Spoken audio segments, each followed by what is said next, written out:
ഒരു വീടിന്റെ ഏറ്റവും പ്രധാനപ്പെട്ട ഭാഗം തന്നെയാണ് കിച്ചൺ. ഫ്ലോറിൽ ബീജും വാളിൽ വൈറ്റ് ആൻഡ് ഗോൾഡൻ കളറിൽ ആ ഒരു കളർ തീമിൽ വർക്ക് ചെയ്ത ഒരു കിച്ചൺ നമുക്കൊന്ന് കണ്ടാലോ. പലരുടെയും സംശയമാണ് കിച്ചന്റെ ഫ്ലോറിൽ മാർബിൾ ലേ ചെയ്യാൻ പറ്റുമോ ഇല്ലയോ എന്നുള്ളത്.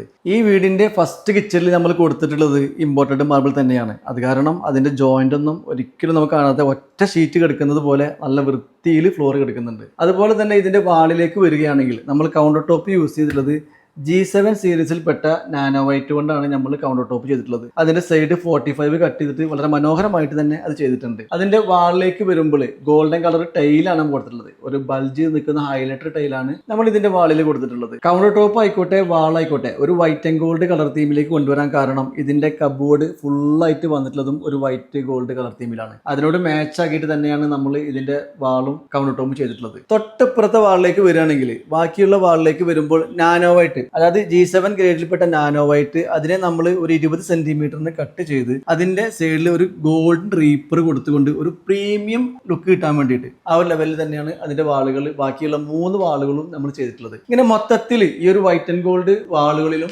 അതുപോലെ തന്നെ ഫ്ലോറില ബീജും വന്നു കഴിയുമ്പോൾ ഇതൊരു പക്ക ഒരു പ്രീമിയം ലുക്കിൽ തന്നെ നമുക്ക് ഈ കിച്ചൺ കാണാൻ സാധിക്കുന്നു. Colour theme white and gold എന്ന് പറയുമ്പോൾ നാനോ വൈറ്റ് അല്ലെങ്കിൽ കൗണ്ടർ ടോപ്പ് വാള് മാത്രമല്ല സിങ്കും ആ ഒരു കളർ തീമിൽ നമ്മൾ കൊണ്ടുവന്നുള്ളത്. കാരിസിയലിന്റെ ഗോൾഡൻ കളറിലുള്ള ഒരു ഹാൻഡ് മെയ്ഡ് നല്ല വൃത്തിയുള്ള ഒരു സിങ്ക് തന്നെയാണ് അതിന് കൊടുത്തിട്ടുള്ളത്.